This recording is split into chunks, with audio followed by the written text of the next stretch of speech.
Assalamualaikum warahmatullahi wabarakatuh. Oke, sekarang ketemu lagi dengan Ibu ya. Gimana kabar teman-teman semua? Mudah-mudahan teman-teman semua ada dalam keadaan sehat walafiat ya. Sebelum kita belajar dalam mata pelajaran perencanaan bisnis ini, marilah kita berdoa terlebih dahulu. Bismillahirrahmanirrahim. Rabbi zidni ilman warzuqni fahman birahmatika ya arhamar rahimin. Nah, pertemuan kali ini kita akan membahas tentang proposal. Proposal itu apa? Proposal itu adalah dalam bahasa Inggris bisa disebut dengan to propose, yang artinya mengajukan. Dan secara sederhana, proposal diartikan sebagai bentuk pengajuan atau permohonan penawaran, baik itu berupa ide, gagasan, pemikiran, maupun rencana persetujuan, dana, dan lain-lain. Proposal juga dapat diartikan sebagai sebuah tulisan yang dibuat oleh si penulis yang bertujuan untuk menjabarkan atau menjelaskan sebuah rencana dan tujuan suatu kegiatan kepada pembaca. Nah, jadi proposal itu menceritakan, menjelaskan isi tentang apa sih tujuan kita gitu.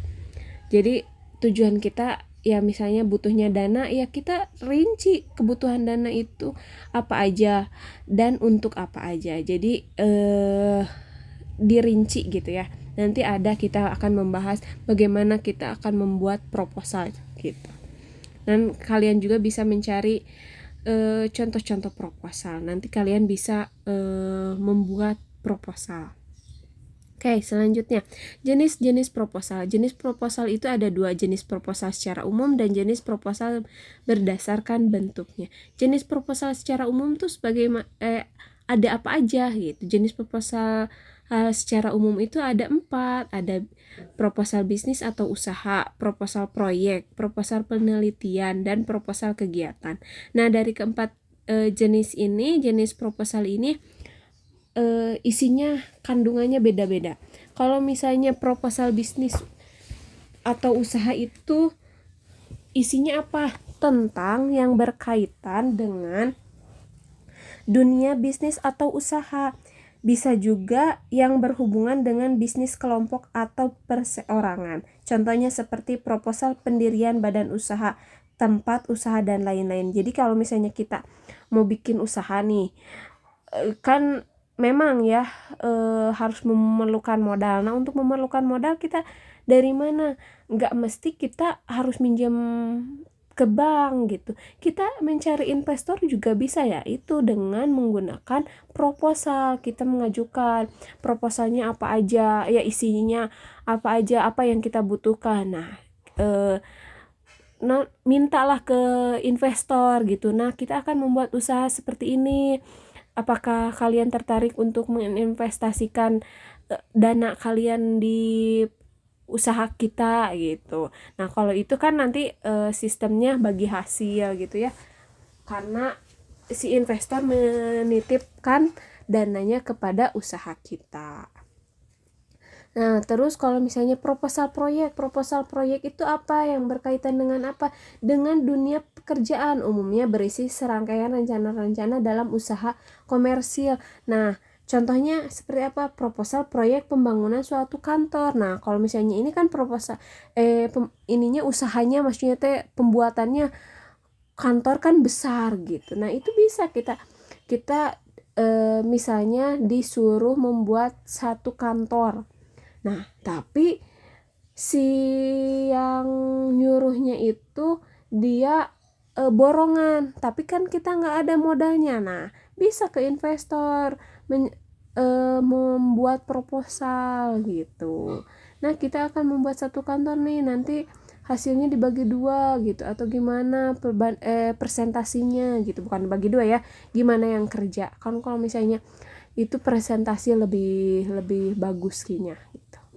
Jadi siapa yang kerja dia yang lebih capek, tapi si yang investor juga mendapatkan keuntungan dari dia meminjamkan uangnya itu. Terus proposal penelitian itu gimana? penelitian itu sering digunakan pada bidang akademisi seperti penelitian untuk tugas akhir, tesis, dan lain-lain. Biasanya proposal jenis ini digunakan untuk mengajukan suatu kegiatan penelitian yang akan dilakukan. Nah, itu mah kita mencari ilmunya itu mah. Kalau misalnya penelitian makan tesis ya, orang lagi sekolah dia akan meneliti kendaraan misalnya teh.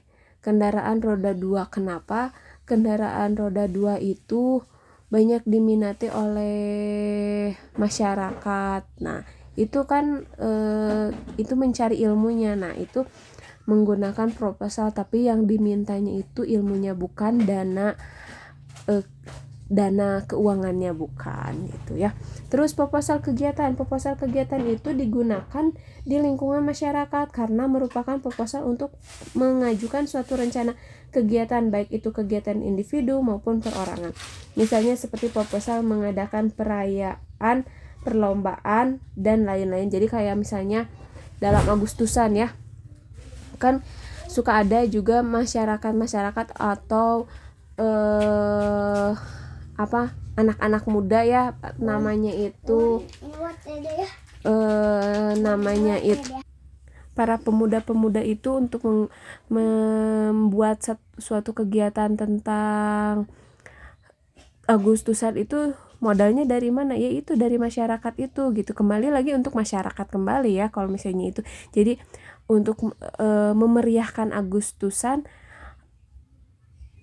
orang-orang pemuda itu gitu, anak-anak pemuda itu mengadakan kegiatannya, tapi modalnya ya diminta dari masyarakat gitu ya. Itu proposal kegiatan. Selanjutnya, jenis proposal berdasarkan bentuknya. Proposal formal. Proposal ini isinya sangat lengkap, terdiri dari 3 bagian, diantaranya yaitu bagian pendahuluan, isi, dan penutup. Berikut penjelasannya. Bagian pendahuluan terdiri dari sampul dan halaman judul, kata pengantar, ikhtiar, daftar isi, dan pengesahan atau permohonan. Bagian isi terdiri dari latar belakang masalah, batasan masalah, tujuan anggapan atau pemikiran dasar, metodologi penelitian, fasilitas personalia, keuntungan, kerugian waktu, anggaran dana, dan lain-lain.